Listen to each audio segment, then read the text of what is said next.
from home. It's a long way. Slave master, I wanna go home. I wanna go home. Hey, street education is where I started, me and my brothers. Street education, gotta shout out all the black mothers. Street education is where I started, me and my sisters. Street education, gotta shout out all the black fathers. I want to welcome you all here. If you've not been here to Iceland Green Youth Club, welcome to this space. If you haven't come and met any of the folks at the RCG, then you'll have opportunity to actually see and find out a little bit what they do here this evening. So, my name's Rob G, and I'm from a group called Nottingham City Monitor. We set ourselves up in 2011 as a response to the uprisings which took place here in Nottingham at the time, and we do a range of work from stop and search to anti-police to death in custody, most of the things which affect several of us in the community which we live here in Nottingham.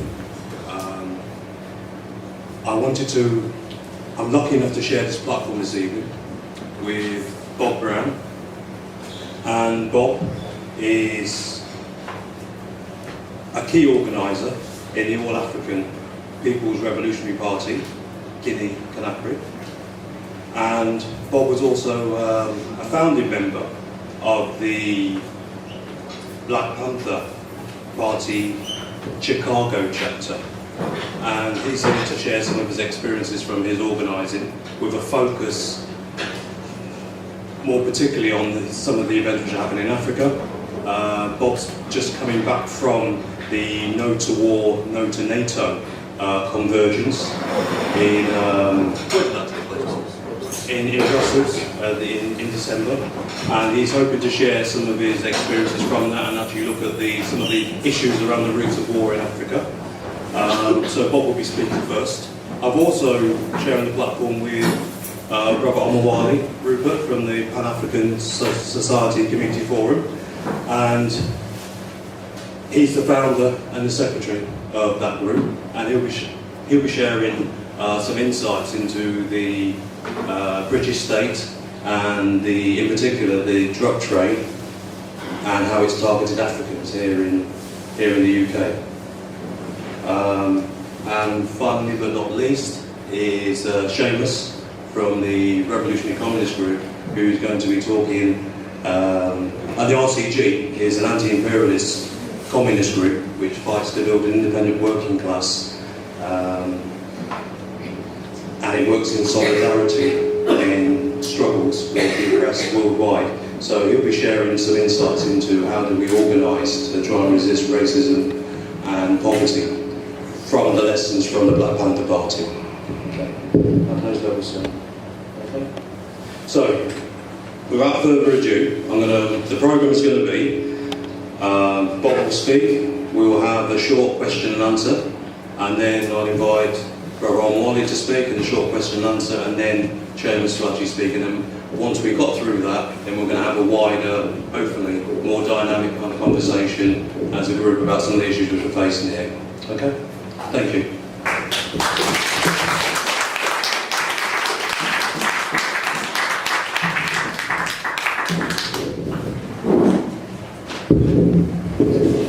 We want to thank you for inviting us here. We suggest that it is an act of humanity, an act of culture, an act of kindness. Kwame Ture, whom you perhaps know as Dr. Carmichael, never tired of saying that the greatest crime that anyone could commit is the crime of being ungrateful.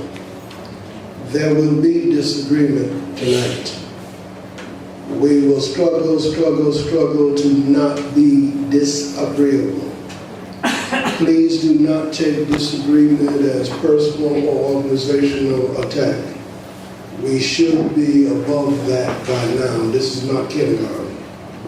It's not about who loves who or who does not like who. It's about struggling for the truth, struggling for direction.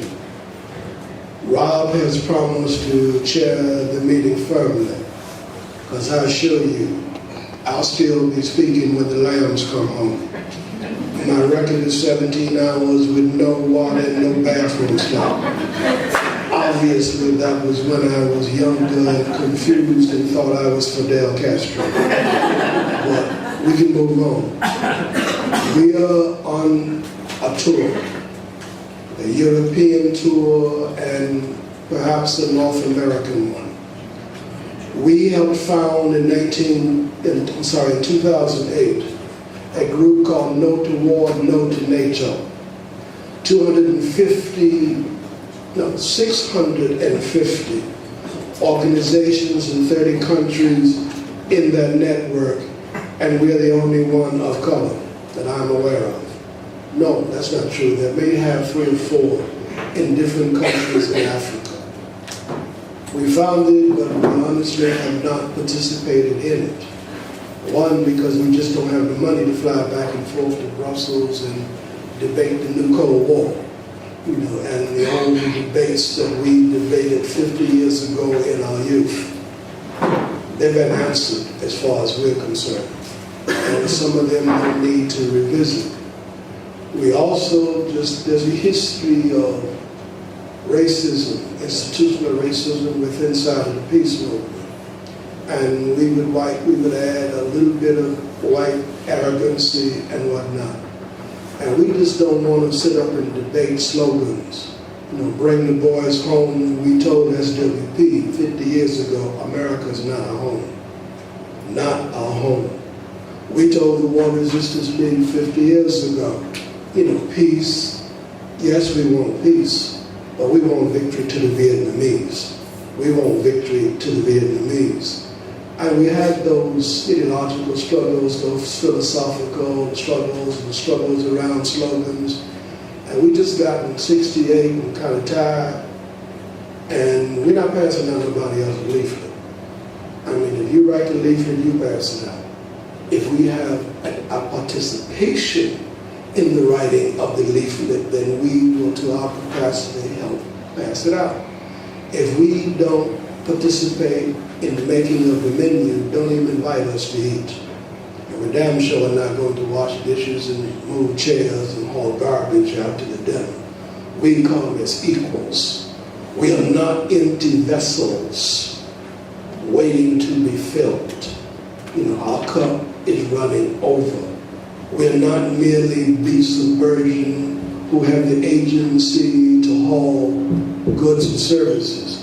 We are human beings who also have the capacity to think, to create culture, ideas, and to create our own contribution to the illogical struggles throughout the world. We went to this meeting. We are supposed to be planning an international week of actions sometime in May or June, when the NATO headquarters the ribbon will be cut. A $750 million building, which shows you the new coming Cold War, the new coming perhaps hot war. You don't put $750 million into a building and then talk about closing up shop the next day. It's a new phase, a new war being planned. Not so much new, but to escalate the ongoing war. And they say they're going to shut Brussels down. They say they're going to do it. And we believe that they certainly have more capacity to do that here than in the United States. They've called for an international week of action. And we do not mystify, nor do we exaggerate our capacity. We're very, very small. We're very, very poor. We are very, very weak. But we will do what we can to, as the All-African People's Revolutionary Party, GC, to make our contribution to this international action. We came to Brussels, but we just said, we were last year, I think, in England in 2014. And we've been coming back and forth since at least 84, 85. We said it makes no sense. It makes no sense to give Air France and Delta Airlines $1,000 and just go to Brussels for a 7-hour meeting and go back across the water. We said, and it's a very minimum, we need to visit the various African communities and the various African leadership who we've sometimes had more than 50 years of relationships with. We need to see if they still exist and to see if they still claim to be progressive and revolutionary. If they don't, we dump them, because our plate is filled. Our plate is filled. So we come to realign, reassess, and rebuild old relationships. But more importantly, we come to build new ones. We requested meetings and events with and hosted by leftists, socialists, communist groups in every country we go to. We're not always happy with the mix that we get. I mean, people are trying to deliver us to the social democratic elite of Europe. I get these emails every day. We're going to see the Prime Minister of Sweden. For what? For what? We're going to meet these people here. For what? For what?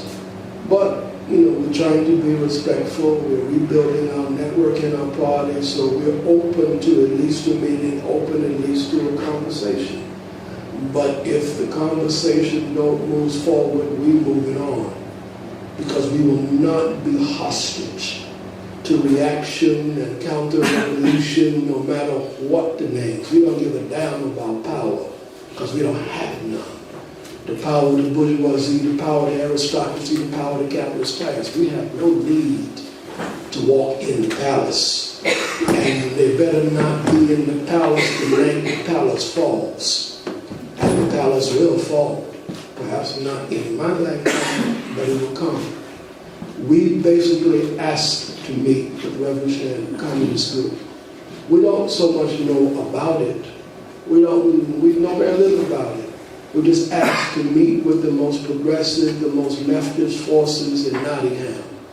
And we're still looking for Robin Hood, Maid Marian, and Sherwood Forest. That's the first thing we asked when we got out and we're at the castle. Because we were compelled, we were forced in English literature and English history. They taught us nothing about Africa. But we know some of the myths of this area of the world. So we came to meet with y'all. It was a general request that we made with Omawali, the Pan-African Society Community Forum, when they agreed to host this leg of the tour, England, Scotland, Wales, and Northern Ireland. If things work out, we'll go into Portugal, Spain, France, Germany, Stockholm, Sweden, Switzerland, and one or two more before we return. And if legs hold out and things hold out, we'll simply get on the Greyhound bus and the mega bus, and we will travel city by city by city by city as much as we can until May, after Liberation Day, May, June, for the No to NATO action. We have very basic assignments. Meet y'all, talk with y'all, we'll sit till the sunrise, because we came to do work, we came to meet you. We also came to beg you to consider the possibility of doing something if and when the No to NATO actions are announced. The Italians and the Macedonians are duking it out on the email with the Greeks over whether or not we should, protest against Trump, and we told them they're not going to tell us who to protest against. Their position is that, we should not disrupt the love affair between Putin and Trump. We told them take it to a hotel room. Because Putin ain't going to tell us what to do, and Trump ain't going to tell us what to do. We will picket Trump in the morning, we will picket Hillary Clinton in the afternoon, and if Putin thinks we pack more, we'll picket his behind in the evening. Nobody will determine for us who our enemy is. Let's shotgun it. And Rob has promised to chair this one real firmly. We have essentially two topics which it's impossible to do either one of them service in this amount of time.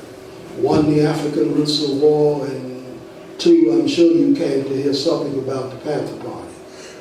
We'll try to do as quick as we can. We'll sit down when he tells us to sit down, and we'll then open it up to questions and answers, and there may be some after discussion.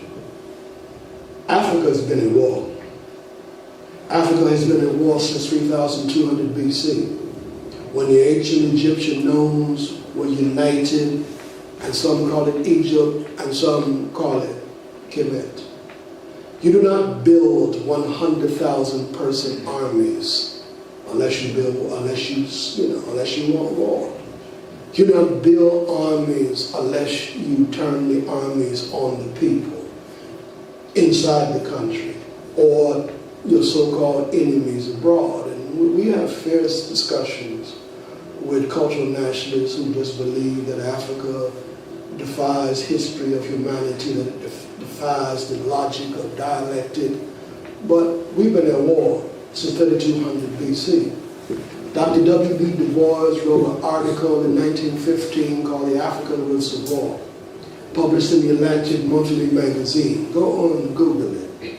Just say Du Bois and African Roots of War and you'll pull it up. This is 2 years or 1 year or so before World War I. And he raised two fundamental questions. Talk of war. Talk about war. And Africa ain't even mentioned. It's like we do not exist. He goes on to say that every civilization, every crisis, every religion has been fought out in or over the question of Africa, from Greece to Great Britain. You know, all the monotheistic religions have had their major crises and or their major moves forward. You know, in Africa, yet people don't even mention Africa.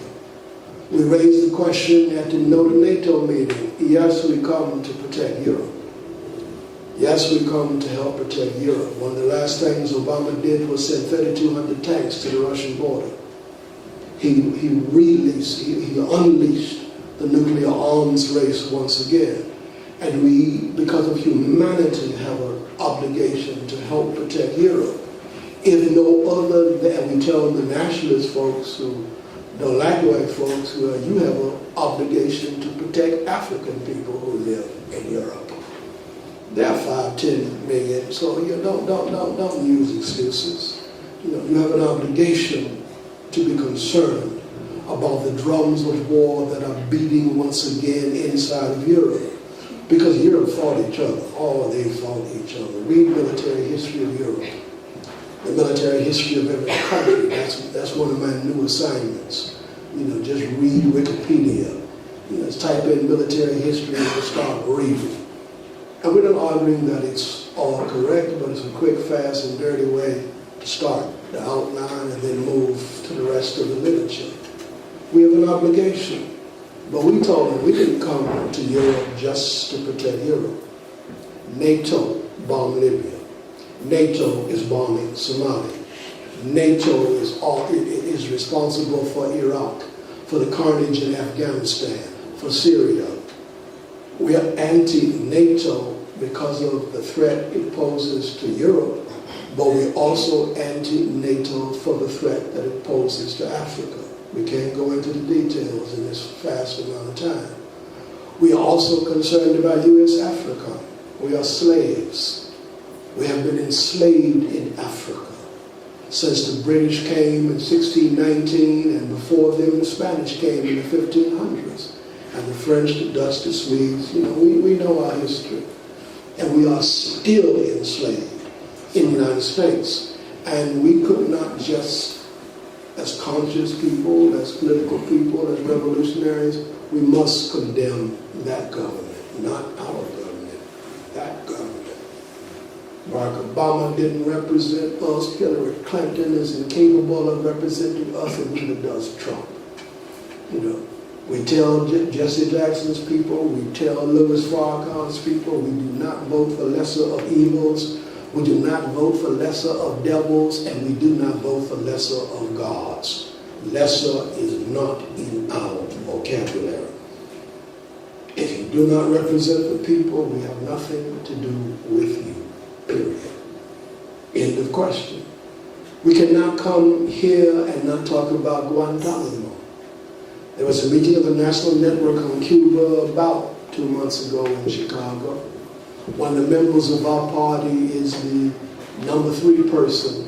He's one of the 3 coordinators, co-coordinators of the National Network on Cuba in the United States. And we had problems. One, because a faction of them were talking about normalization of relationships with Trump. We told them, war is not normal. War is not normal. There's nothing normal about it. And yes, the struggle is at some point to normalize our situation. But we ain't meeting with no Republicans. We have nothing to ask Trump for. You go do that. We will go do something else. We want U.S. out of Guantanamo. U.S. out of Guantanamo because it's the Indians' land.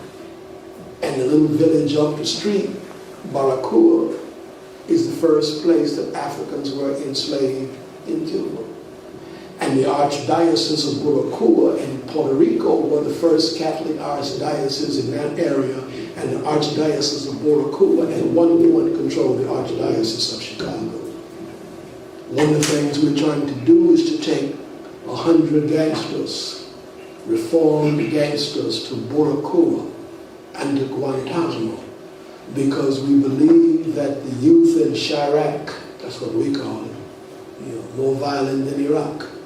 We believe that the youth of Chirac must play a role into helping get the U.S. Army out of Chicago, police out of Chicago, and get them out of Cuba.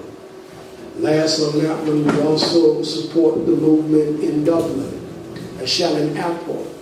They have programs every second Sunday of the month for years.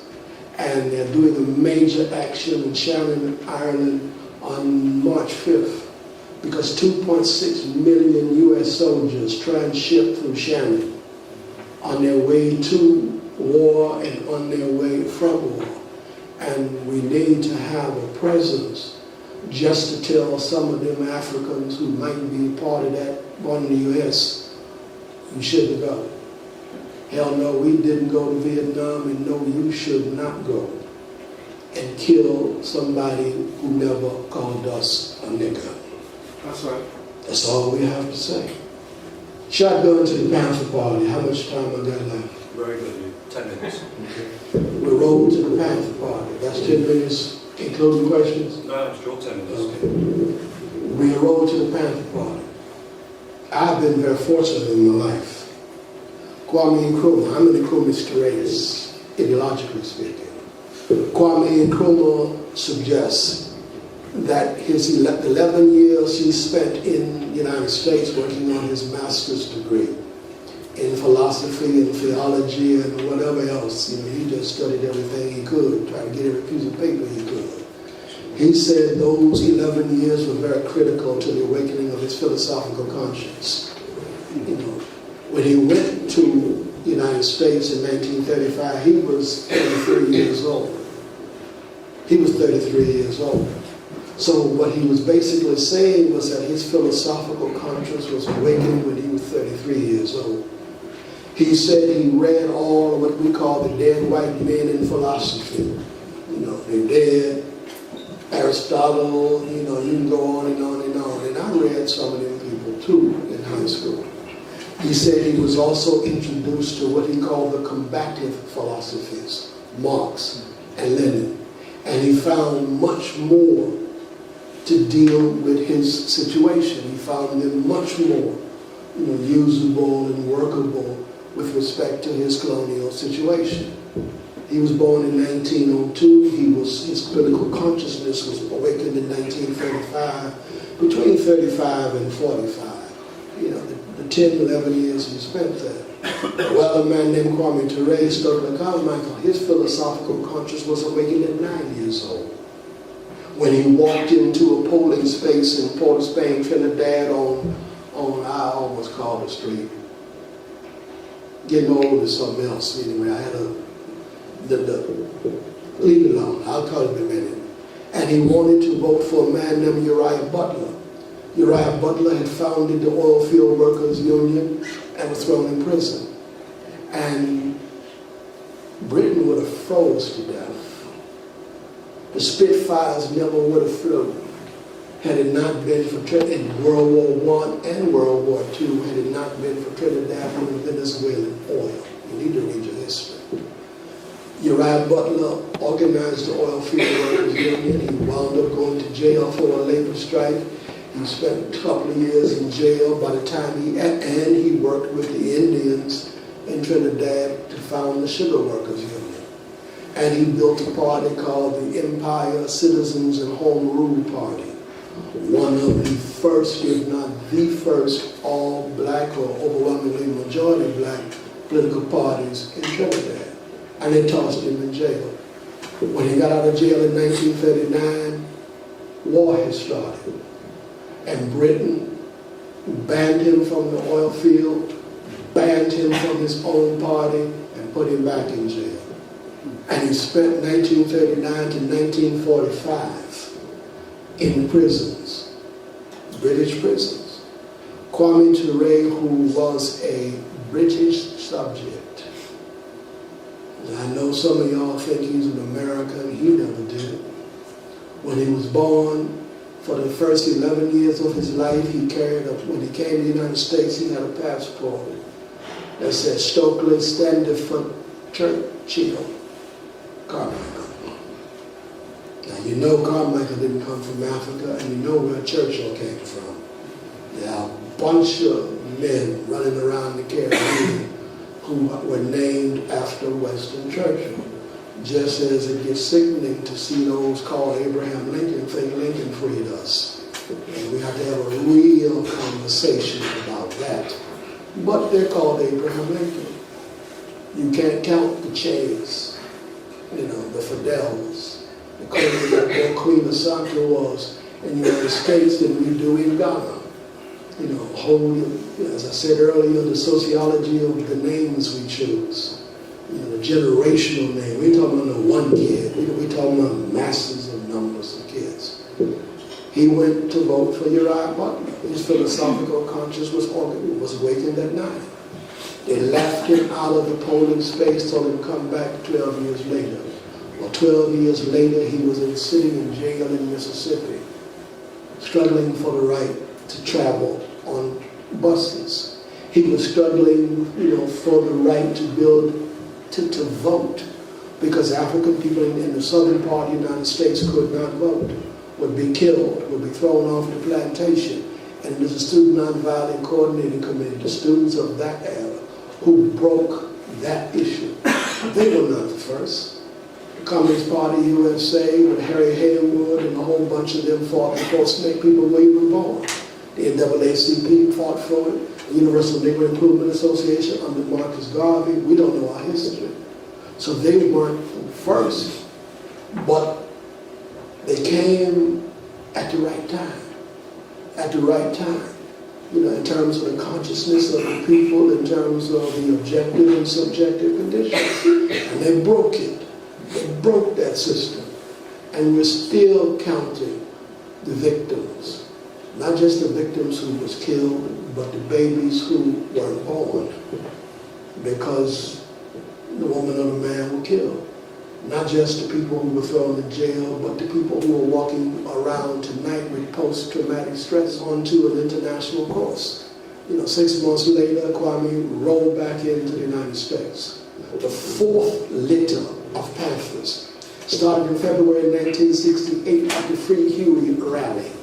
At that point in time, there was only 2 chapters loyal to Oakland, because all these other structures, Bobby Sykes down in Australia, the Dalits in India were a little bit later. It was Black Panthers in Barbados, in the Caribbean. It was everywhere. And they were all independent structures. They were not monolithically one party. Well, at the Free Huey rally in '68, it is from that moment that the Huey P. Newton faction of the party began to grow. By September, there were 20 chapters across the United States. That faction and we built 16 of them. I founded the Chicago chapter of the Black Panther Party. I appointed Fred Hampton the chairman of the party. If he'd have listened to me then, he would be alive tonight.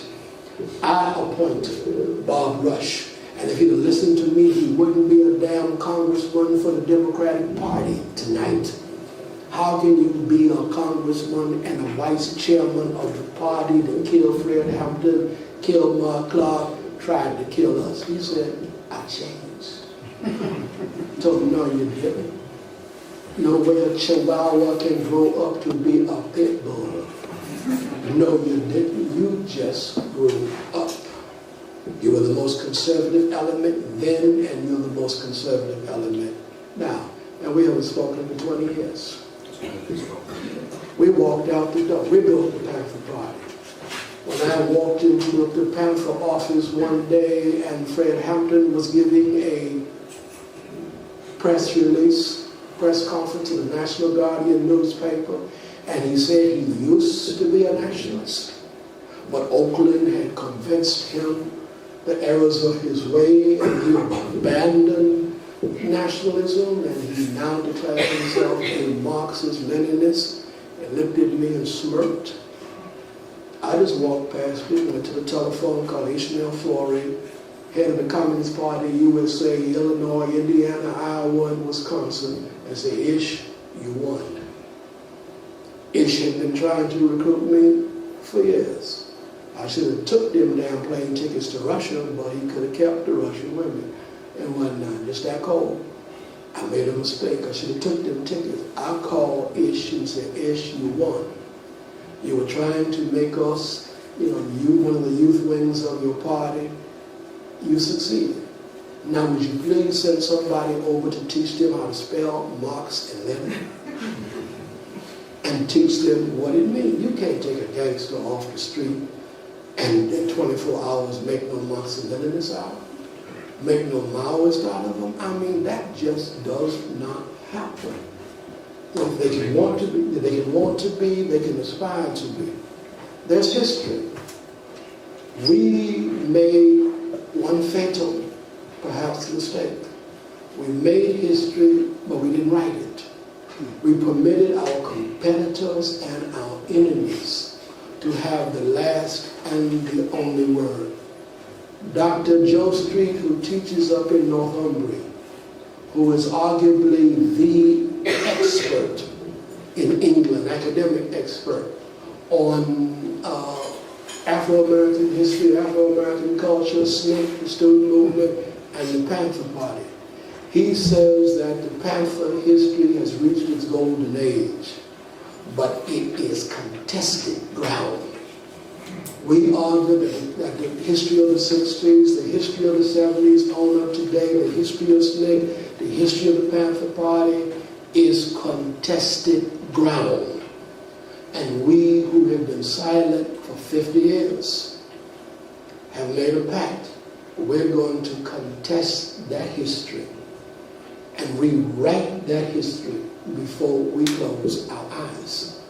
We are looking for help. We're looking for allies in every corner of the world. This is one reason why we came here to Nottingham. And we will always be grateful for the courtesy, the respect, and the honor of your coming here to hear these few words that we have to say. Did I do it? Thank you.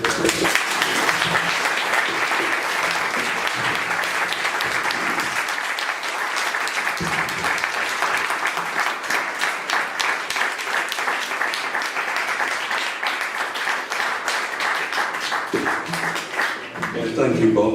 That was very enlightening. And what we're going to try and do now is have a brief 10 minutes of questions and answers for those who've actually got questions for Bob, pertaining to Africa, Roots of War specifically, and also the Black Panther Party, and then we'll have the next speaker. We've got a roving mic somewhere, so.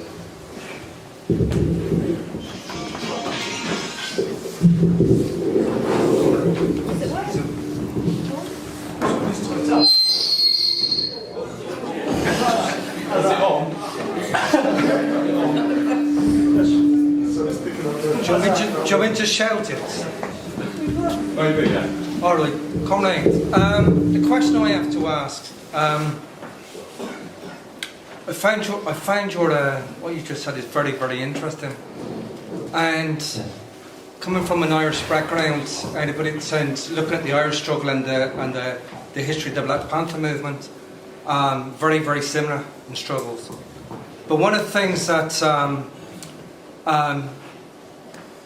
was it Howard Zinn once said, people write history, usually the bourgeois history.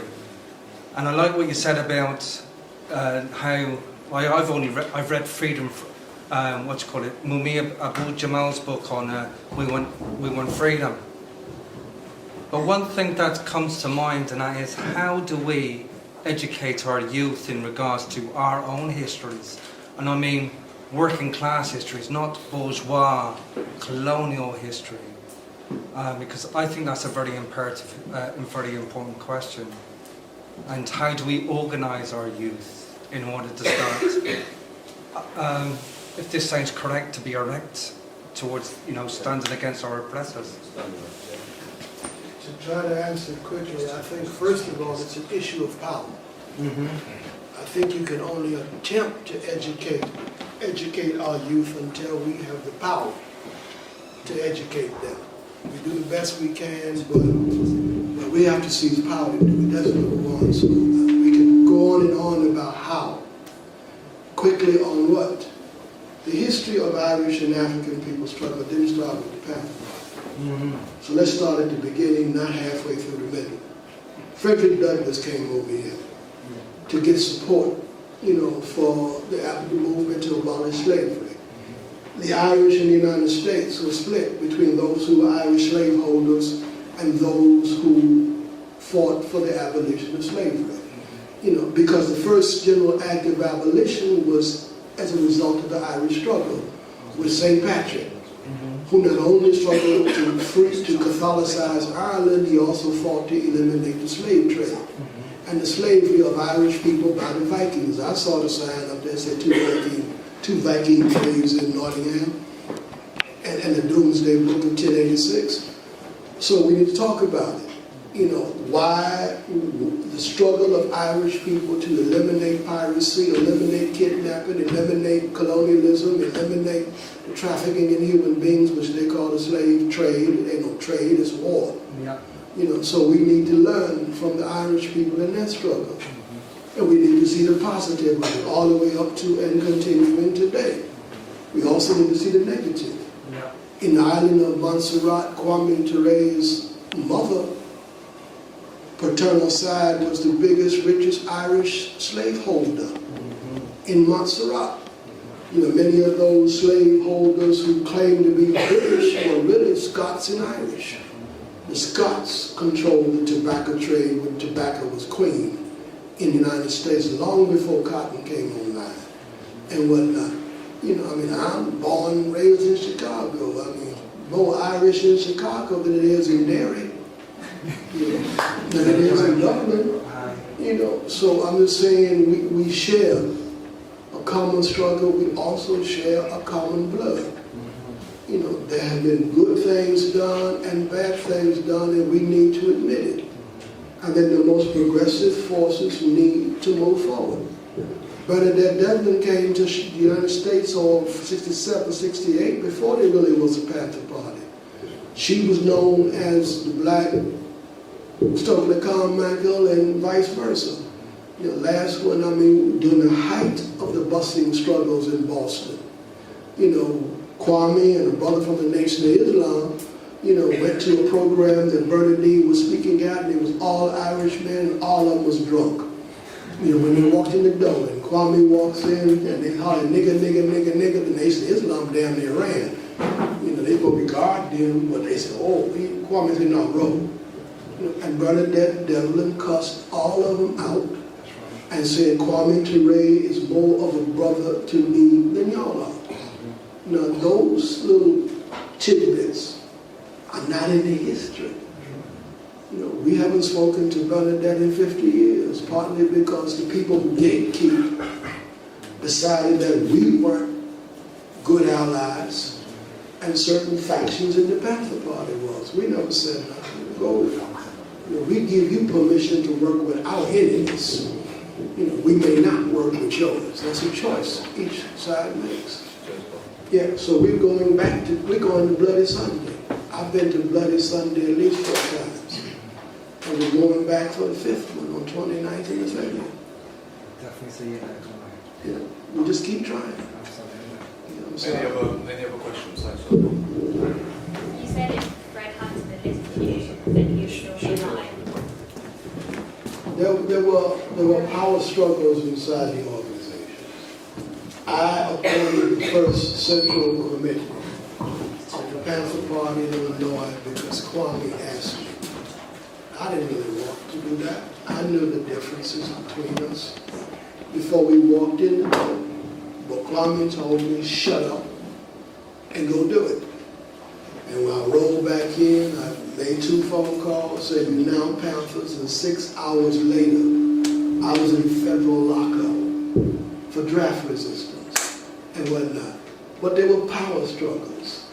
Different political and economic forces and the police, infiltrated in order to take control or crush it. Part of the struggle was over who would control the Central Committee of the party. And they methodically pushed our people out. Okay, we weren't territorial, we weren't possessive. The brother who we appointed to be the treasurer, he makes his speech, puts a $5 bill on the desk, and said, if the money, I'm going to the bathroom, if the money is gone, I know something's wrong and I'm gone. He went to the bathroom, came out, the money was gone. And he didn't wait too long afterwards. So what happened is that when the FBI informant O'Neill came in the door, November 1, he worked hard. He worked extremely hard to ingratiate himself in the midst. But he was working for the FBI. And it was a power struggle, and we already had a chief of security named Bear, and Fred wanted his chief of security, and he won the vote. And I filibustered. No, we don't want this man. We don't know we didn't know if he was police, but we damn sure know he was crazy. Everybody know that. We didn't know who he was, the kind of adventuristic and provocative kinds of things he was doing in office. But for whatever reasons, they voted to make him the chief of staff and Fred Hampton's bodyguard. And he came to me and said, "I'm your bodyguard too." And I told him, "Hell no, you're not." My mother and father had 13 kids. We came down the room alone. And we're leaving here in the casket alone and not having to watch our back. Well, that's like December 68. 12 months later, Fred Hampton is dead and he sets up the raid. Now, it's a mistake. We were 20 years old. It's a mistake. Fred Hampton paid for his mistake. And if he'd listened to me, he might be alive today. Okay. Yeah, your question. In the United States, in terms of Chicago, where I know the Panther Party is very strong in Chicago. What are the Panther Party doing to secure young black male, to attract young black male to the organization? The Panther Party is not in existence nowhere in the world. There are books, there are films, there are dead men's pictures hanging on museum walls because of the struggle to take control of our archives, and write the histories and the films. The Panther Party does not exist today anywhere in the world. Why is that? Because it was crushed. It was crushed. Okay. Thanks, Paul. When they killed Fred Hampton, it was dead. It just took a while to be buried. We can do later, but it doesn't exist. The idea Everywhere you go in the world, you meet some young kid, especially a young man, who says, I want to be a Panther. And he wants to do what the Panther did. But the Panther told him what they did and exaggerated, but they didn't tell him how. Don't tell me what you did, tell me how you did it. So if I want to do it, then I can know what you did, what you didn't do, what you could do, the mistakes you made, and then I can move on. So, but no, bro, they don't exist.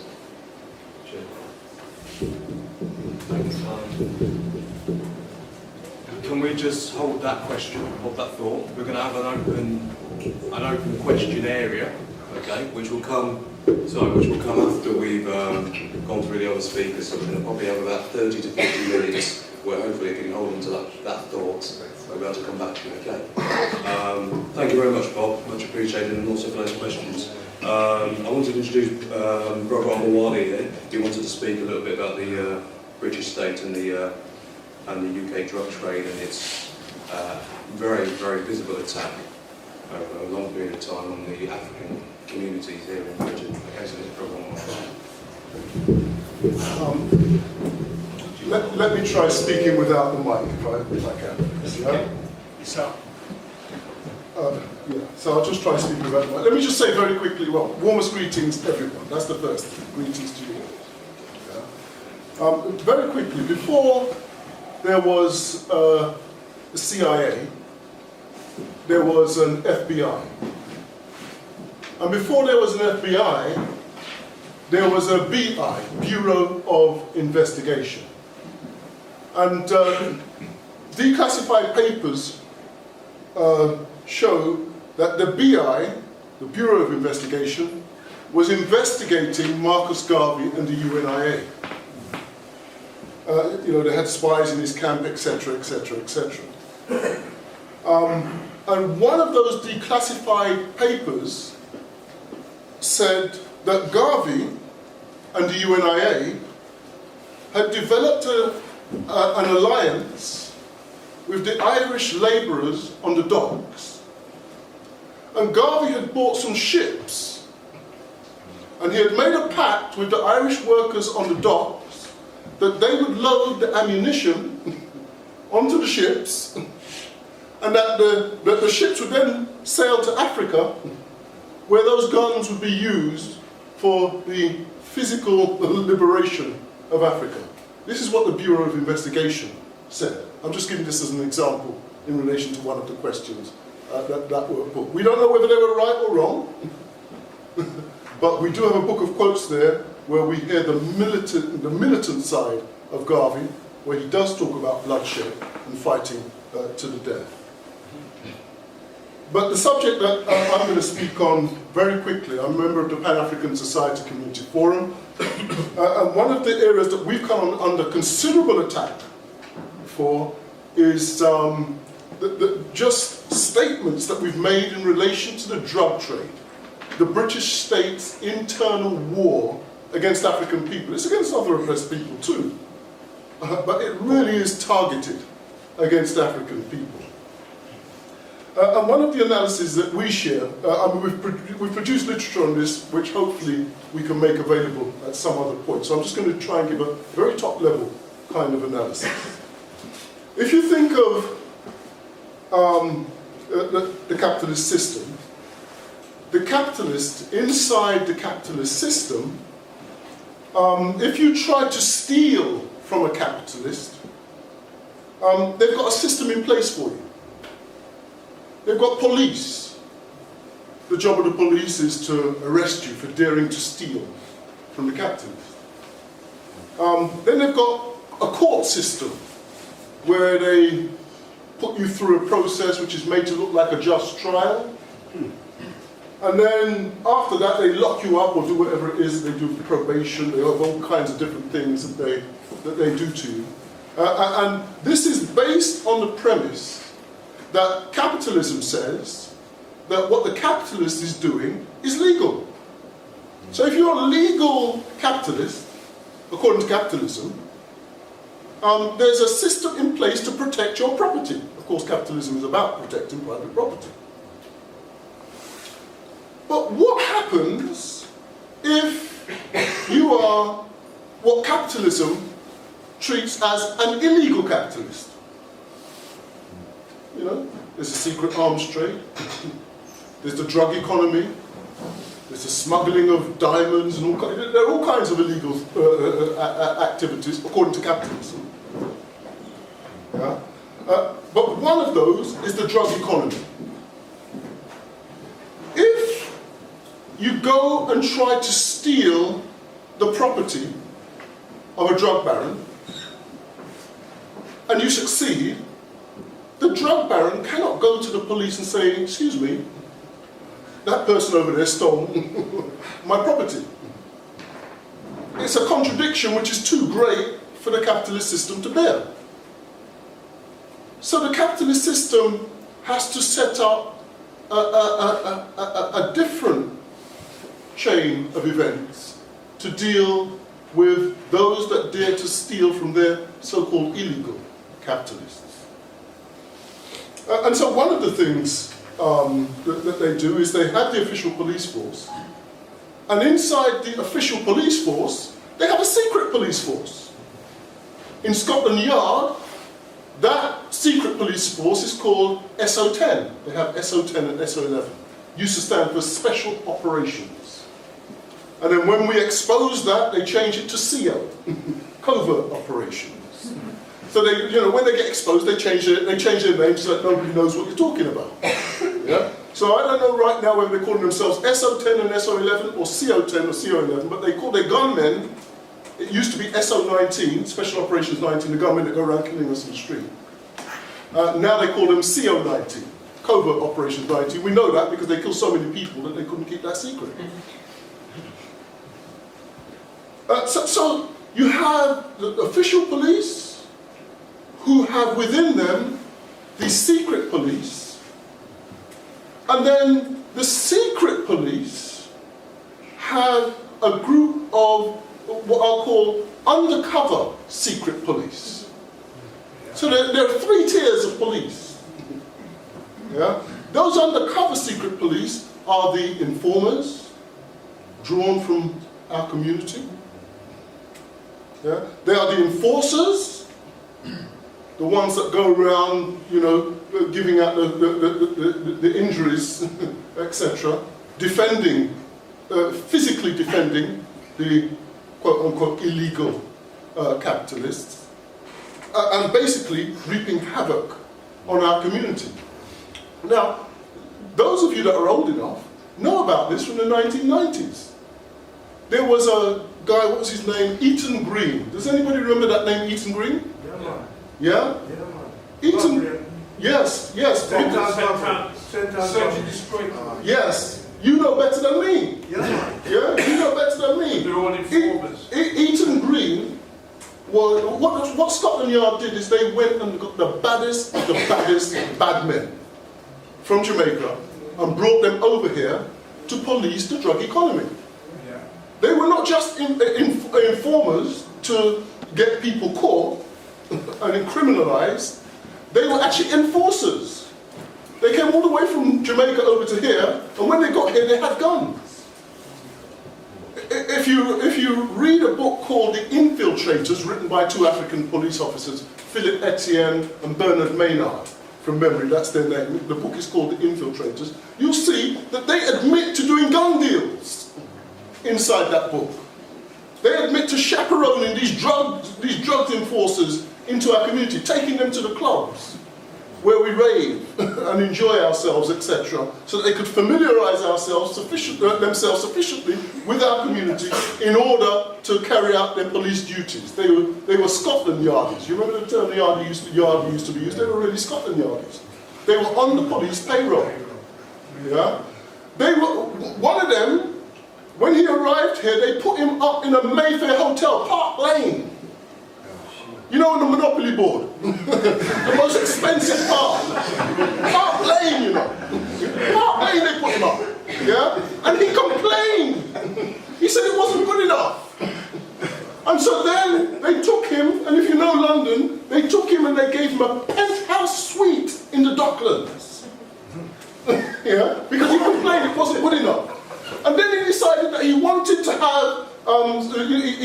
Taxi is not good enough. He wants a car.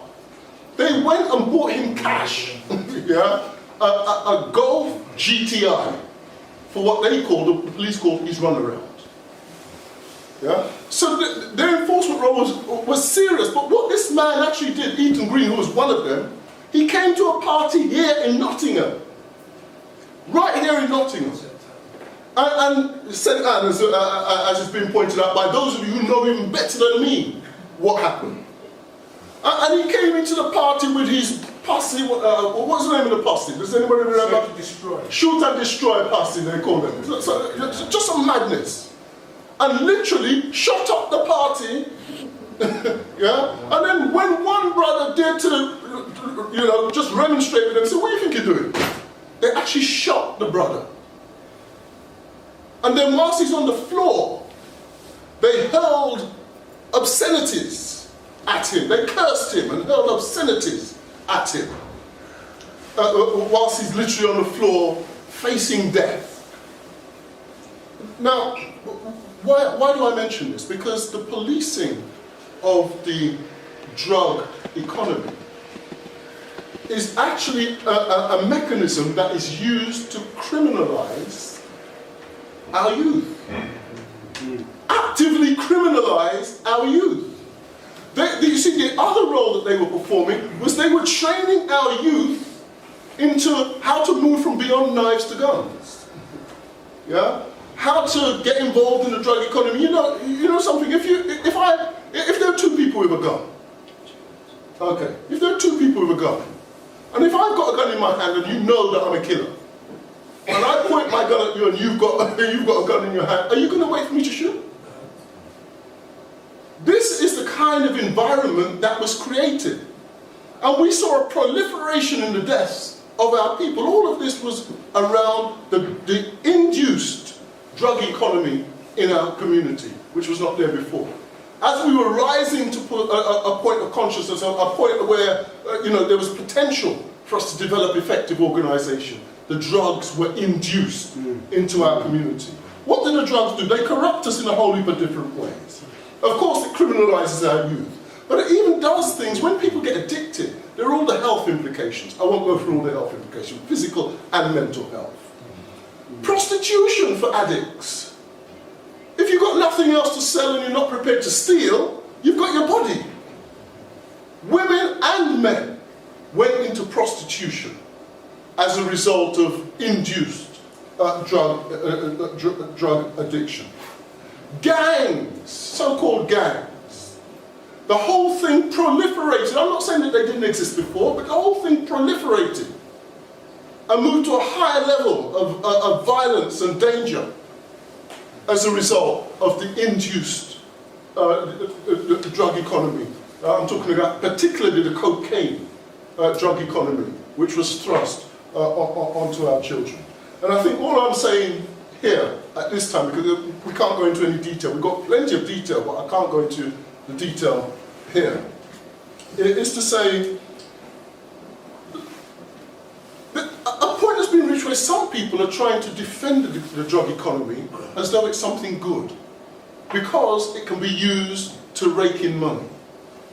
It brings in an economy, an underground economy, from which people can at least appear to survive. And so this notion of the drug economy being good, we're suggesting in the Pan-African Society, you've got to make it clear that the drug economy is bad. It's against the interest of our people. It's against the interest of, I would say, most working people, and certainly all oppressed people. It's against our interest, and we must develop a campaign to make that point clearly aired across the African community and other communities that are interested as well. I'll stop there because I think my time is up.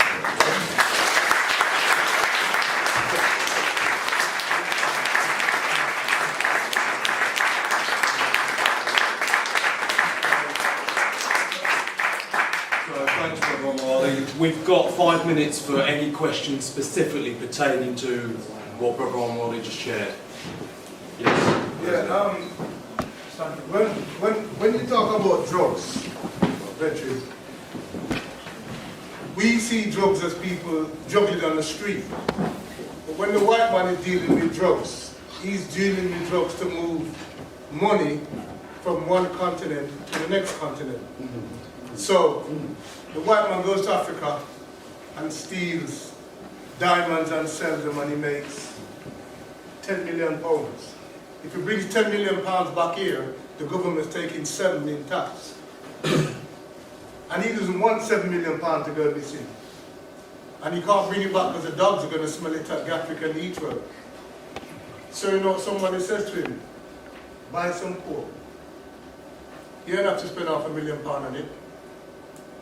And you can make back, if you even lose 3 or 4 shipments out of what you bought, you will get your £10 million in the UK. So, whereas for the poor man, drugs is a hustling. You must remember, for the man who's out there making big money, it's how he moves money around the world under the eyes and the radar of the taxman. So we're looking at 2 different scenarios. We don't want it in our community because it's destroying us. But remember, even when we stop it, they're still going to be doing it, because all we are now is a distraction in a very big industry. Yeah, because we have someone, you know, a man's going to sell a key of coke and 2 keys here, and you're going to dribble 5 keys.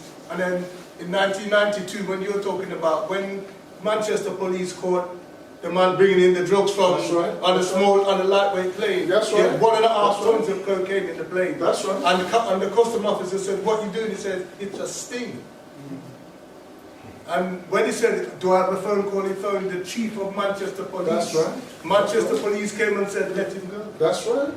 That's right. That was done, that was replicated all over this country. That's correct. Right? That's so if correct. you can see all these small airports with 1.5 tons of coke coming in 1992, how much tons of coke you got? 20, 30 tons of it. That's why our community was destroyed in the 90s with coke. Yeah? And that's what they used to destroy us. That's what they used to destroy the Black Panther Party too. That's right. Yeah? They put drugs in people's hands. You know what I mean? The espionage side and what man and man never do. But to get the small man destroyed, them put drugs, cocaine and heroin in his way. You know what I mean? And destroy everybody. So Thank you, man. Thank you.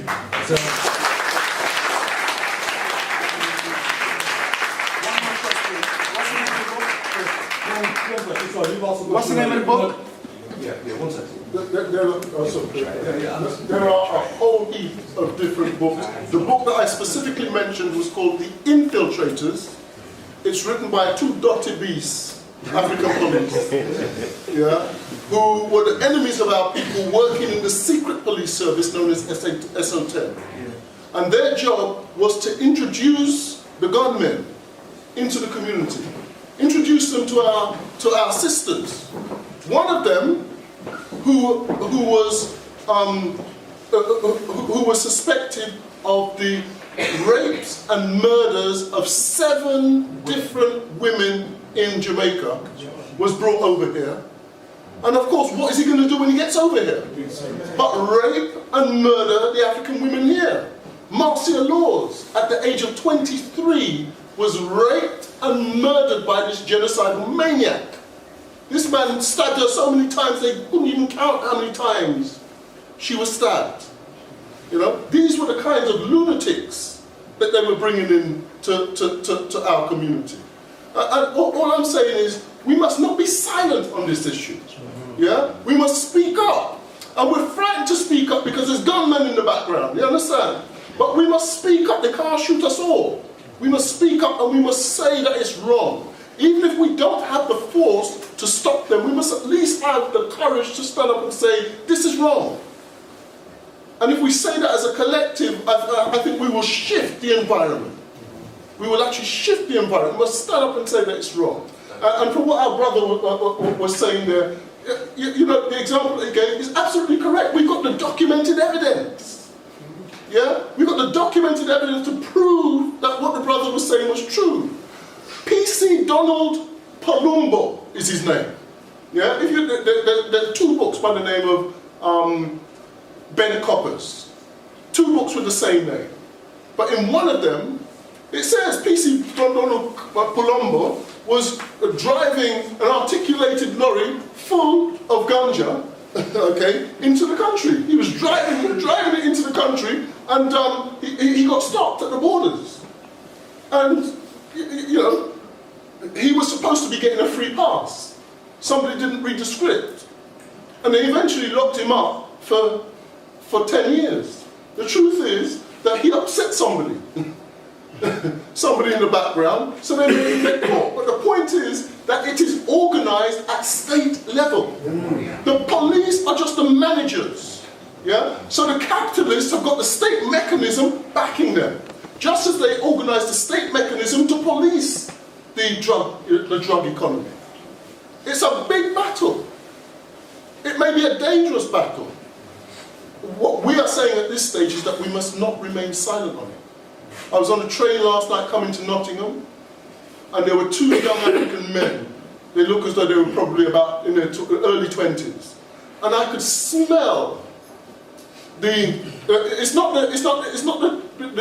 high grade ganja that we used to know when we were children. They got some kind of nasty, it's really nasty. Yeah? And I could smell it on the two brothers, these two young brothers. You know? They've got our children into this kind of variation of the ganja. It's a variation that turns them fool. Yeah? Sends them into mental institutions. You know, how can you organise a revolution when your soldiers are out of their minds? You can't do it. Thank you very much, Johnny. I'll have to hold those questions until we close. We're going to bring Seamus in now, and Seamus is going to talk to us about some of the lessons which we're going to take from the Black Panther Party and its legacy, and maybe how we can look at organising here in Nottingham where those opportunities might be. Okay, thanks, Seamus. Do you want the microphone? Yeah, I know, I think I'll just shout. If anybody can't hear me, just say and I'll... Yeah, so I did have a little sort of introductory spiel put together, but I don't think I can say anything as powerful as either what Bob or what Anwali has said. So I think I'm just going to sort of jump in, and I am going to start with something very important that Karl Marx once said. It's one of the most famous things that he ever said, and it was, the philosophers so far have only interpreted... Okay. About there, yeah? Yeah. Right, so what Karl Marx said quite famously is, the philosophers so far have only interpreted the world. The point, however, is to change it. And so that is the point that I'm starting from today. I've looked at the Black Panther Party as kind of a jumping off point to draw some lessons from them that we can apply to organisation and action in Britain and in Nottingham specifically. So for me, for reasons that should become clear, and I think probably are clear to a lot of people in this room, what that means is the question of how do we build an anti-imperialist movement? Because that is the key thing that needs to be built. So the first lesson that I think is key from the Black Panthers in this area is the need for organisation. So I recently read Kwame Ture's autobiography, which I know Bob has his issues with, but this section in the autobiography, Kwame talks about what he sees as the greatest enemy of oppressed people, and he's speaking specifically about African people, but I think it applies to the working class in general, oppressed people around the world. And he said that that greatest enemy is a lack of effective organisation. And he says that what we need is not ad hoc mobilisations, but permanent, effective, systematic organisation. And my view of the Black Panther Party is that it has such a lasting legacy partially because of that disciplined organisation. Part of the reason that they were able to do things that means that we've heard about them, you know, with the issues that of course Bob has raised, is that they were disciplined in doing what they needed to do. So if we take the community programmes, these were only possible because of principled and disciplined organisation. Thousands of people across, you know, the USA, which is effectively a continent, were feeding thousands of children every morning breakfast. They were driving ambulances, you know, they were staffing medical clinics, driving buses to prison visits and all of this stuff. And these kind of activities are just not possible on a kind of ad hoc basis of kind of, I'll do it if I feel like it. It requires disciplined organisation, you know, working to try and achieve something, relying on your comrades, building something in that sense of organisation.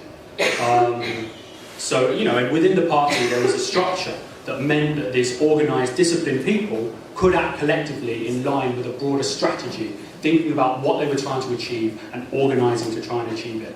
And without this kind of organisation, and I think the history of the last few decades have shown this, we are left flailing around, reacting as events hit us, rather than being prepared, with roots in the community and in an organisation which gives us a base from which we can act and from which we can build.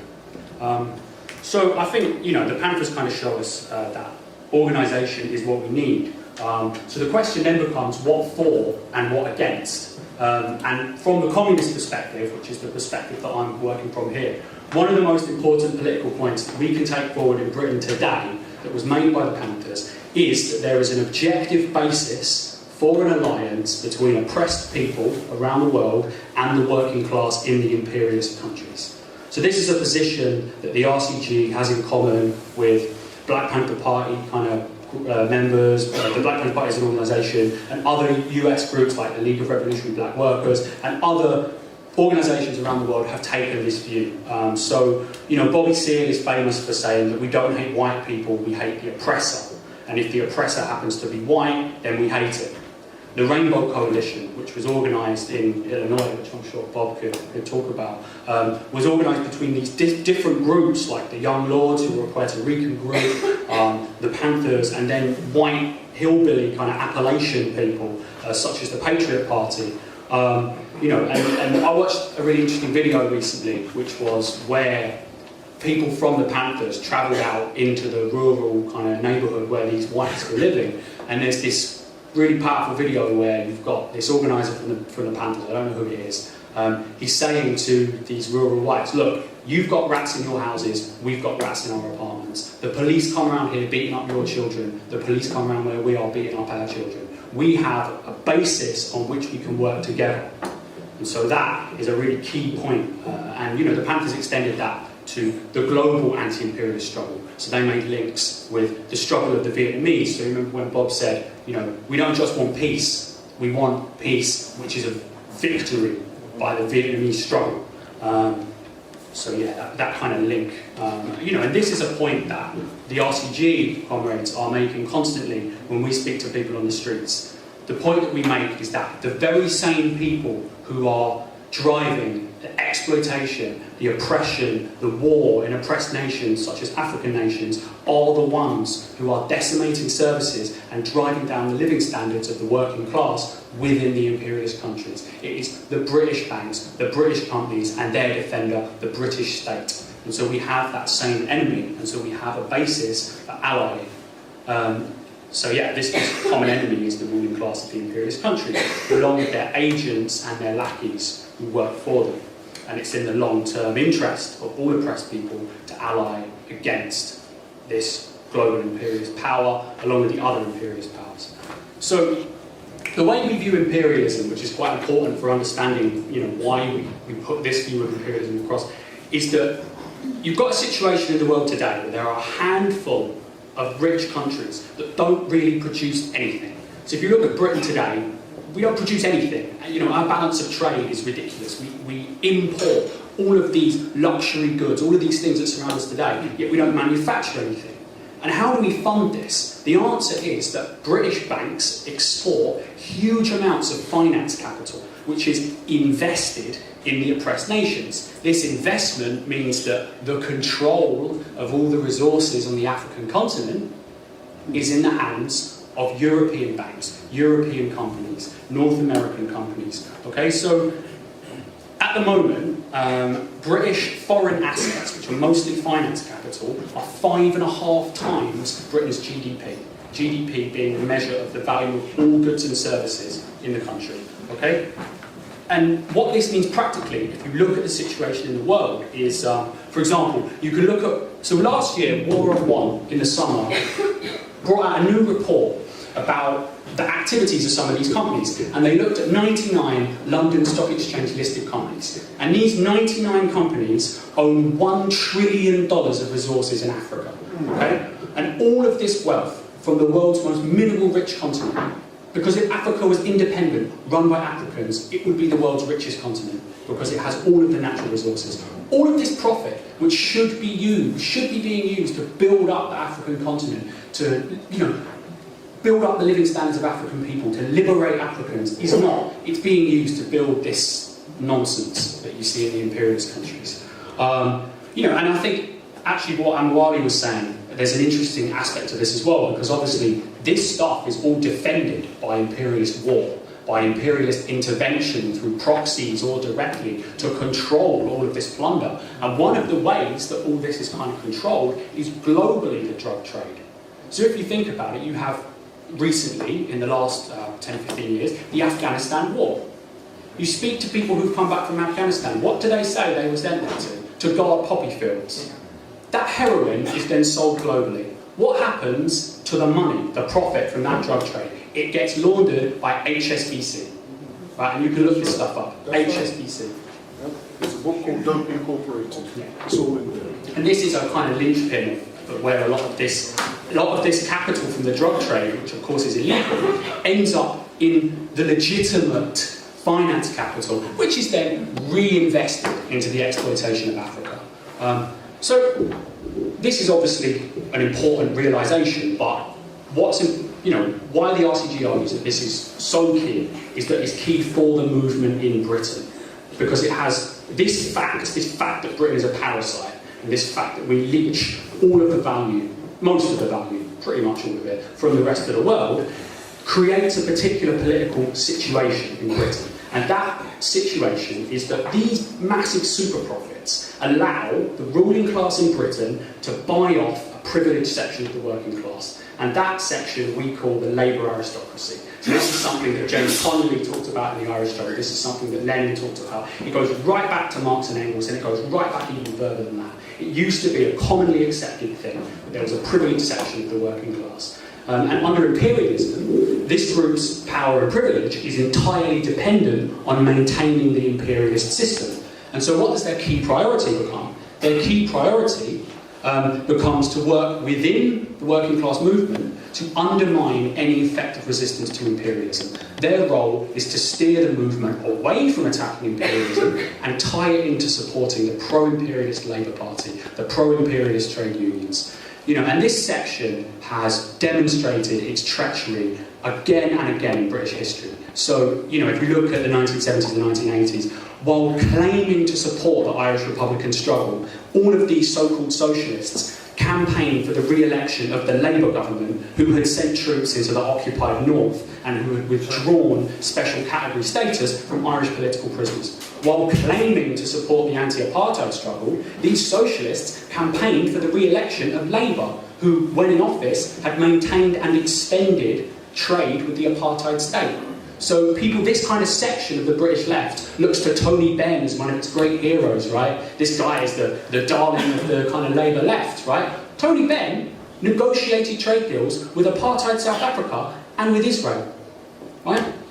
And so the list kind of goes on. There's so many examples of this, and you can look at kind of our work in our paper, Fight Racism, Fight Imperialism, which we've got copies of here, or if you want a much fuller treatment of the history of this section of the British working class and its representation in the Labour Party, you can read our book, Labour, A Party Fit for Imperialism, which we've got copies of at the back. But this section kind of emerges whenever independent working class organisation begins to appear. These opportunists will descend, and they use every underhand tactic available to divert the struggle away from the critical task of linking racism and exploitation at home with racism and exploitation in the oppressed nations. The last thing they want is that unity that I've been talking about, that solidarity, that basic, building on that basis for alliances. That is the last thing they want, because it would threaten the imperialist system which throws the crimes down to them, that creates their privileges. And so for us then, the key question becomes, what about the other side of the split in the working class? The majority who don't benefit from imperialism in the long term. And so when we look at this section, we see that actually imperialism, as kind of Marx said about capitalism, is that it's creating its own gravediggers. The imperialist order has actually created more oppressed sections of the working class within its own heartlands. So after World War II, there's loads of profitable work to be done to rebuild and all of these new factories and everything. And so what the British state did is it granted access to Irish, South Asian, Caribbean workers to come and work in the worst jobs for the least pay. And this process now has expanded to include migrants from all over the world. So most recently, there's more African people now, there's more Middle Eastern people now, and particularly Eastern European workers. And this is imperialist exploitation carried out within the imperialist country. And so there's this section in Britain, in the belly of the beast, that doesn't have any interest in maintaining imperialism and will actively fight against it. And historically, this is the section of the working class in Britain which has seen the need for principled solidarity with the people of oppressed nations. So, for example, in the Asian youth movement in the 80s, these people, British-born, kind of second-generation immigrants, supported the IRA, supported the ANC, the South African struggle generally. And so, our role, as we see it in the RCG, is to build an independent working class movement that is based on principled solidarity between the working class in Britain and the people of the oppressed nations.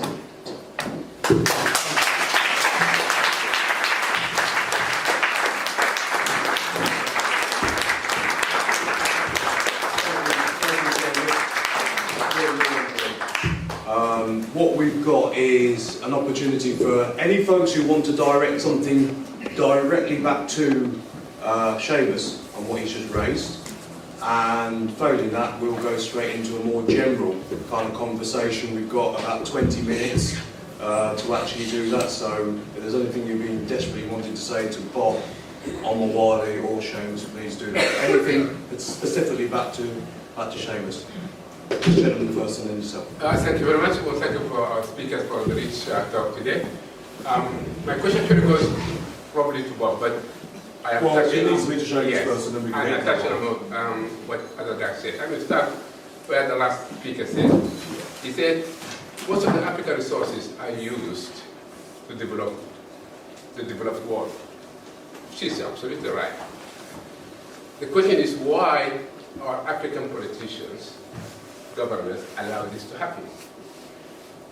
The speaker before him also mentioned the issue that it is among us, there are some who are being used by the police, by the gangsters, drug dealers, etc., to destroy the community, which is absolutely true.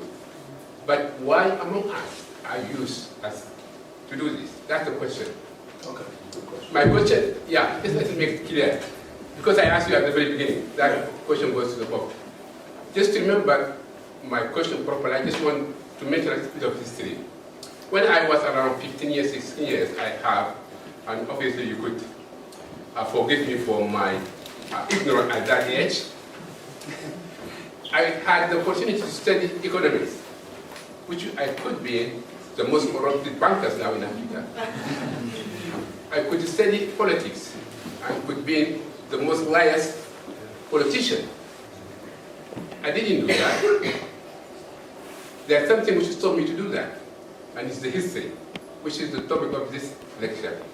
I hated history. I hated history. Maybe I hate the way it's being taught. Why? Because I couldn't get good things from the history. He built a military, conquered a city. He built, destroyed a city. He killed. It's all like that. I couldn't get why I am learning this. I hated history. So I became an engineer. Okay? Now, the question comes, is there a problem with the way we, and my friend there asked the same question, hopefully I can try to put it in a different way. Is there a problem the way we taught our history, or being taught our history? Do we have a problem? Why we feel inferior? And then that is the problem, because now our politicians are always using this feeling inferior to stay there where they are, to be corrupted. Okay. They always do that. So, why are we feeling inferior? should we really change the way our history is being told? Is there a bright spot of the black history that we will put it as outline and then have these dot blacks in it, which is the slavery, all these things? Why the slavery and we've been used is the highlight, and what is the brightness? Is that the issue? And that question to Bob, please.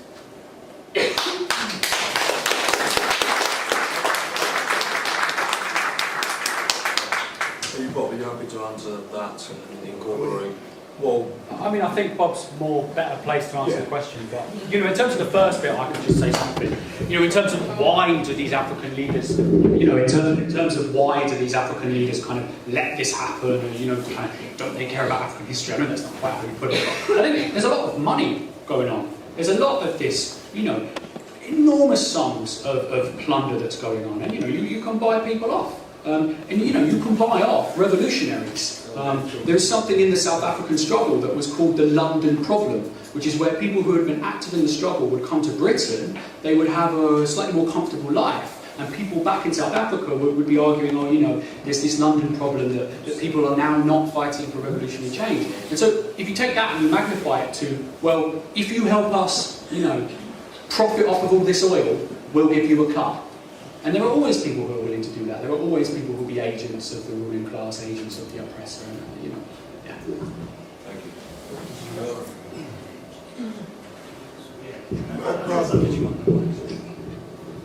My problem is, while I can agree overall with both presentations, I do have some serious problems with them. And my problems begin with how the problem and the questions are phrased. Somebody once asked a young woman, how did you get pregnant? And she told the mother the same way you did. It depends on how you ask the question, what question you are asking. And let me see from you, because your question was so long and complex. I don't know if I really got the crux of it, but let me see if we can weave it. If I can highlight that, Okay. The point is the way our history, the black history is being taught, is wrong, so that we felt inferior, and then that impacted in our actions, and that's why we are as we are. Okay. Yes, and I'm convinced it's deliberate. Let me give you an example. 2001, people went to Durban for the World Conference Against Racism. The compromises among the government were slavery and the slave trade, all crimes against humanity and should have always been so. I blame the reparations movement, and they know it over there, for not asking the right questions. If slavery and the slave trade are crimes against humanity today, then the proper question is when, where, how, why did they become crimes against humanity? And you don't start when they became crimes against us. You go back to the beginning. Caesar was kidnapped and enslaved. And when he got free, he killed the kidnappers ruthlessly. Under Roman law, at least for Caesar. How did it become okay to enslave Europeans with the Roman-Grecan invasion of Britain? If slavery was abolished in 1102, why did Irish participate in the enslavement of Africans in Montserrat and Barbados? And why wasn't it illegal under British common law? I mean, this is, why did they not raise the question of piracy? Especially against the British government. Because everybody in the elementary school, British History 101, you know that John Hawkins was a pirate. and sometimes a privateer. And everybody knows that he had a responsibility for colonialism in the Caribbean, where they had bases for piracy. Whole countries became pirate bases. And everybody knows about the role the British government played in crushing it when they no longer wanted it. Everybody knows that John Hawkins stole the first 300 Africans in the so-called, who were enslaved in the so-called British slave trade. So these are always acts of piracy.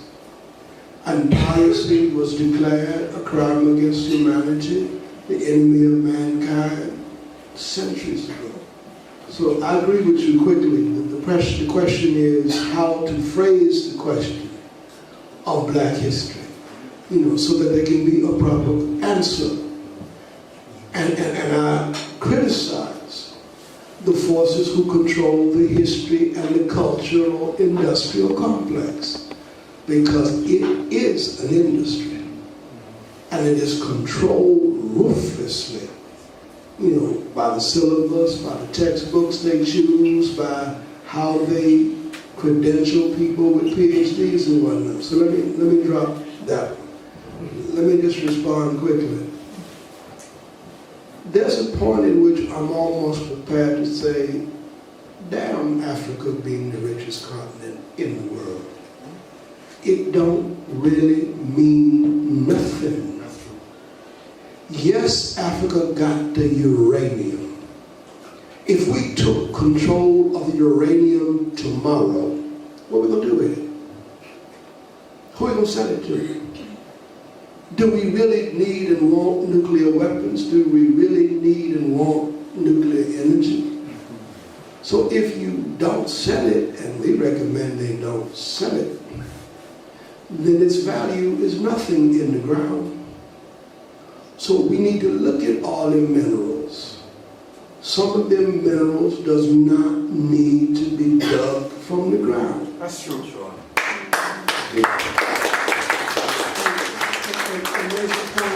The anti-nuke movement is preoccupied about a U.S. nuke sitting in Europe, but they don't say nothing about the plight of Iranian workers.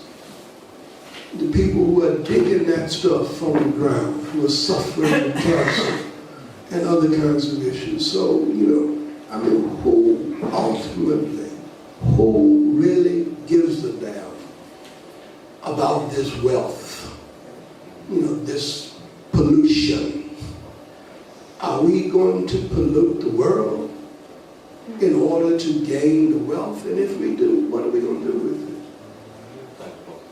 I'm just having problems, and I think it's today.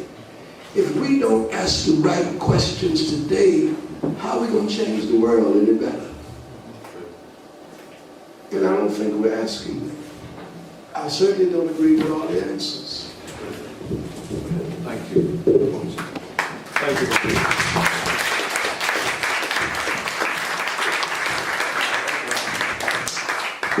So we've got a few more questions, a few more hands have kind of gone up as well. What I do want to say, because it's getting on a little bit now, we've got maybe another 15, 20 minutes. So these gentlemen are going to be travelling around the UK. They've got probably another 20 days to do in 14, 15 days. They're then going to be heading off to, or certainly Bob's going to be heading off back down to Southern Europe. So I want to encourage people to actually help them finance that by putting something into our collection box, which I'm going to pass around now. Please do whatever you can, and everything will be gratefully kind of received. We've also got a few kind of sign-in kind of sheets as well, so if people are looking at some of these issues and feeling that there is more which they want to look into and more which they want to explore, then there's something around with the RCG there, there's also something there around Nottingham City Monitor and also the PASCF. Please take a moment to have a quick browse, please add your name to it, because one of the things we are looking at doing is to take this idea of the 10-point principles of the Black Panther Party the 10-point plan, and look at each of those and try and find the responses. Are they the questions that we need to be asking now? And what are the responses which we need to be finding here in Nottingham to actually address those issues which people are feeling on the ground? So this is actually not just a meeting for meeting's sake, it's a feeling of ideas, but also with the intention of creating action, because it's action which is what we need to take more than anything else now. Okay?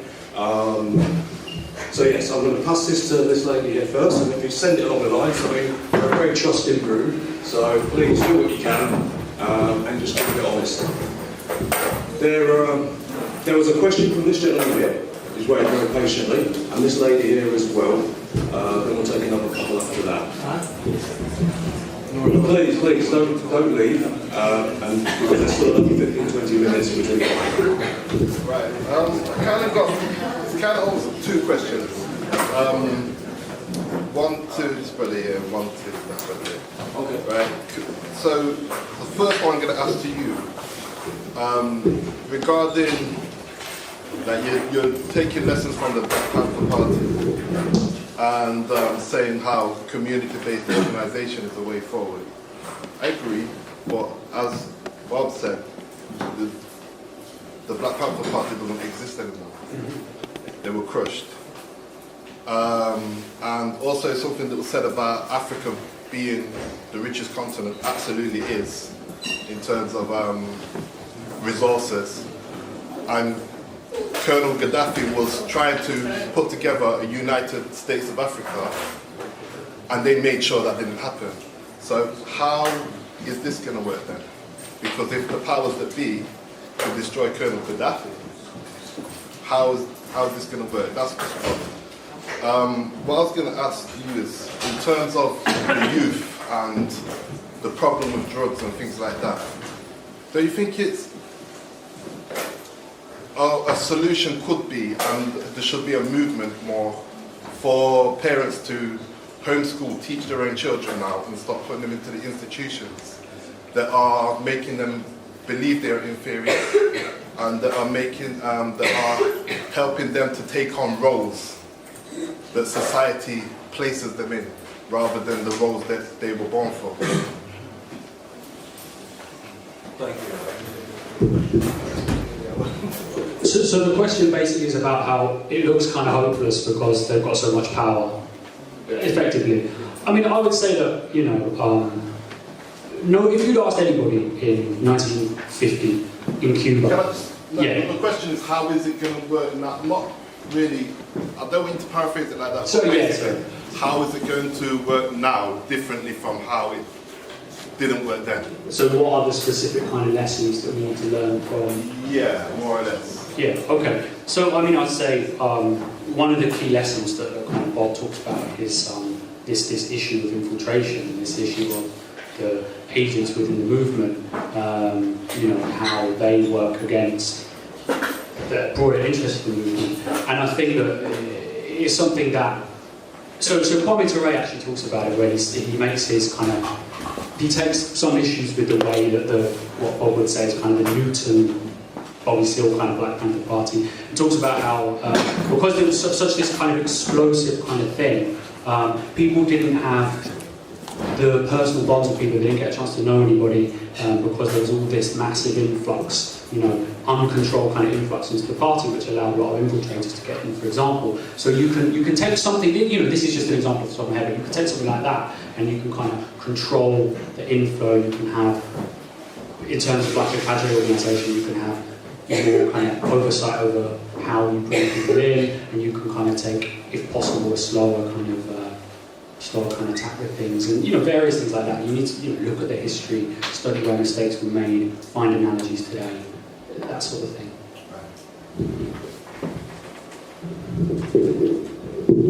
Yeah, I won't bother dividing this. There you go.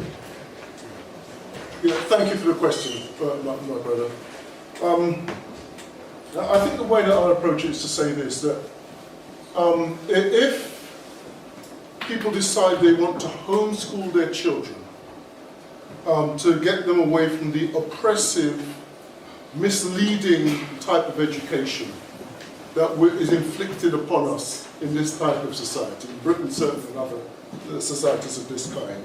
I certainly am not going to say to them, Pan-African Society is not going to say to them, don't do it. I do have a personal friend, very good friend of mine, whose children were taken away from her. She was a homeschooler. Her children were operating at genius level from her homeschooling. She's a sister with, one degree in arts, one degree in science. Very unusual combination. And she was doing her homeschooling, and her children were just flourishing. And they took her children away from her. And the children were then put into schools where they were way above all the other students in the school, but the state had a vested interest in attacking and destroying what she was trying to do. Many people who were involved in the whole schooling movement experienced this kind of state interference. And the reason I give that example is to say this, is that in the Pan-African Society Community Forum, we say the collective is superior to the individual. This is what we say. We accept that the individual is vital. We accept this. We accept that the collective also is vital.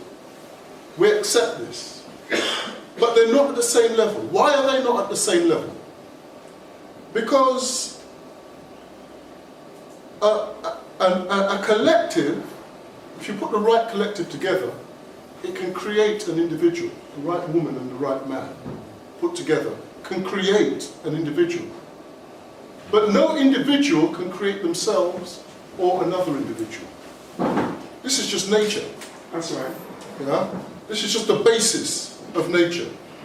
So if we're going to look for solutions, we have to understand that imperialism doesn't organize just at the microscopic level. Imperialism organizes globally. It organizes internationally. And in order to meet that challenge, we, at the grassroots, have got to organize internationally. When Bob says that he's coming over here for the A-APRP-GC to look for allies, he's actually organizing on that scale. Notice he didn't say he's coming over here just to look for African people, though that is very important. What he's doing, he's trying to network, because our enemy is networking all over the world. And if we want a solution to the problem, rather than the kind of quick fix, or the quick fix for my individual family or my individual self. That's not what I meant, by the way. No, okay, I take that. It's not criticism of your question. Yeah. I'm just trying to offer an analysis, that's all. Okay. Yeah? If you want a solution to the problem, then it's more about how does homeschooling become organized, become institutionalized, so that when the state attacks one homeschooler, it's got a whole system in place, a whole organization in place to fight the state back. So we wouldn't necessarily, we're not against the homeschooling, we're not against the homeschooling at the individual level, but we wouldn't see that as the level at which the defense of homeschooling should be carried out. It really has got to be something more collective and more global. I'm going to add to that. As somebody who's been a home educator, homeschooler, my daughter's here tonight. The avoiding the secondary school education is really important in many ways. The ability to actually have space for people to actually form their own ideas and their own sense of identity is really important. And if there's something which you're interested in doing, meet me after. I'll tell you exactly how we were able to try and make that work. There are masses of pitfalls, but I'm hoping that my daughter and others will be are the fruit of that. And it has to be, for me, rooted in some level of political consciousness, with a political ideology, underpinning it. Or otherwise, it's like a lot of homeschoolers who just do it for their own religious reasons, with their rationale, just being able to indoctrinate a particular thought or religious kind of belief system, and you have to wade through all of that and all of those groups, because there's lovely people inside of all that, but there is a way of navigating it, and more people are choosing it. So it's something which, if you do get the opportunity, do explore. Can I respond? I responded as short as I could to a specific question. Where's the Panther Party today? I said it was destroyed. We didn't discuss my view on how, why. We ain't had the time. This myth that feeding children is revolutionary is confusion. It's not. It is something that human beings do. Animals can go out there and forage for their own food. Our babies cannot. This myth that the Panther Party was destroyed because it fed children is a myth. That is not what made it a threat. That is not what made it destroyed. So I didn't discuss that because it's very hot and it's too long, we don't have that. But to suggest that because the Panther Party is destroyed, that y'all can't feed some children today, I didn't say that. In fact, I'm even holding back on some of the things I would say because I want to encourage you to try. To try and go feed some children. I mean, it's very simple. You do an analysis of who needs to be fed. You figure out how to feed them. It may be put in cooperative grocery stores. Why do I have to cook the food if I can help empower the family and teach them that it needs to be done and how to do it? So it's no longer that simple. It is bottom line an economic and social system that provides for people's human needs, with this respect, food and whatnot. And I mean, if I really wanted to do it, I think we could, and I told Rob, I'll have some conversations and some suggestions. Why would we repeat something? I mean, the world has moved on. We don't have to do it the way the Panther Party did it because we got other tools. We got technology. We got a little bit more building space. We cut deals. In Chicago, we have a problem of housing, we have a problem of jobs, we have a problem of foods, and some of the forces are talking about the need to cut the deal with Mondragon, in Spain, who is the Basque cooperative and the largest cooperative in the world. Now, I ain't saying we can do it, but they do have a deal in Jackson, Mississippi, that the Basque Creed did with Chokwe Lumumba was for a moment the mayor. So no, it can be done. We can help feed our children today. I'm not sure that we should, if we could, mechanically use the models the Panther Party did. That was all they had access to at that point in time. But the capacity in educate our youth. Until then, we can only attempt. And we have to, and collective is superior to individual. I completely agree. And I think, education and schools at the moment they're sites for kind of struggle. They always have been. But just one thing I was reminded of by a piece of paper that I got given yesterday at school was I thought it wouldn't apply to her because she's in reception. The government is now forcing schools to collect data on all students to see what their country of birth is. Not their language at home, which, theoretically they could help people to, if English was their second language, they could give them additional support, not that they do very much. but this is about country of origin, and they're passing this information onto the Home Office, and that information is already being used to round people up for deportation. It's a way being used to try and get back in contact with so-called illegal migrants. Illegal according to who? This system, this imperialist system that's leeching wealth from around the world, and they turn around and say that a Libyan family is illegal. I call that bullshit, but it's bullshit that needs to be challenged. Me as one parent, I'm going to write to the governors, but what's that going to do? Do you know what I mean? Now they know I'm the radical parent, yeah? I'm still going to do it, but we need to do more than that. And I think, you know, it's so great seeing so many people here. I just hope it's not, I hope it's the start of something.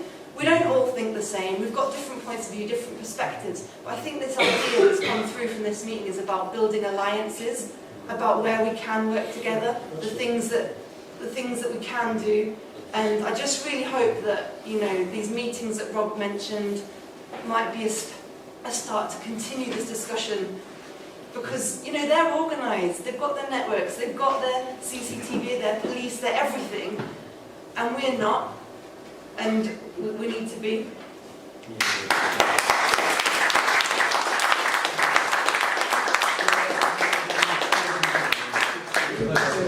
One of the objectives of this particular meeting is to find the people who will help feed some children and whatnot. I mean, that's a particular objective. That's the program, the agenda of the organization who helped organize this.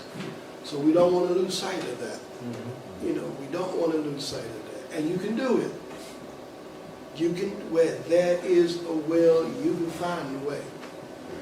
And if we can help you in any kind of way, I mean, I've helped more breakfast programs and children's programs since the Panther Party than before. I mean, we roll in and we talk about hundreds of thousands, not 10, because the resources exist. You know, it's a question of the capacity, putting the pieces together to get the capacity. So please, please, please, please, please, do what you can to help push this program forward. Because our people are hungry in a world of plenty. And we just have to do what we can while we're trying to change the world. We also have to manage some of the crises, some of the problems as best we can. Thanks, Bob. I think, unless you want to have something, James, but I think just one quick point. Just one quick point. Just to say this. I've been very fortunate to be exposed to seniors in the movement who have taught me a lot. One of those is Bob, who have taught me lots of things. And one of the things that one of these seniors, one of these elders, taught me, when I started talking to him, I'm thinking of your point about the cameras and they're being well organised. He said to me, there's nothing to worry about. Who mans the cameras? It's the workers. Yeah? No matter how powerful imperialism looks, yeah, in order for it to operate, it requires us. Yeah? Yeah? We are the real force. We are the real power. And if we understand that, we will bring imperialism down. Thank you.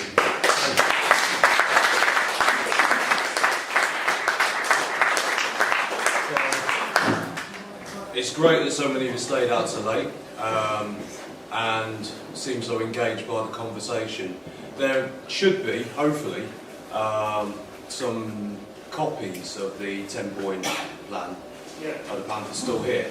What I'm really interested in doing is people taking one of those away with them at least, because this conversation will be a start for us to be able to look at that 10-point plan, which was a plan which was created of its time, and actually see, is that plan still relevant to us now? Is that of its time now? And for us to then look at which aspects of that we might want to challenge some of our energies collectively into addressing, and seeing if there are new ways, new formulations for us to actually challenge the state and challenge imperialism. So I'm going to say that if people have shared their details, if I hope you've enjoyed the conversation. I'd like to thank Bob on his whistle-stop tour with Omawali for sharing such gems tonight, and also Seamus for sharing the position of the RCG, which hopefully has made it really plain for people the benefits of organisation and the work which you're doing, because they hit the streets really hard and they do make a difference. That this is, I wouldn't say a start, but this is just more information, more knowledge, and more stuff to hopefully feed our revolutionary kind of further. So I'll close on that note.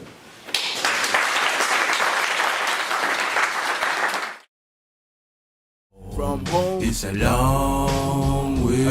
Slave master, I wanna go home. Hey, street dedication is where I started, me and my brothers. Street dedication, gotta shout out all the black mothers. Street dedication is where I started, me and my sisters. Street dedication, gotta shout out all the black fathers.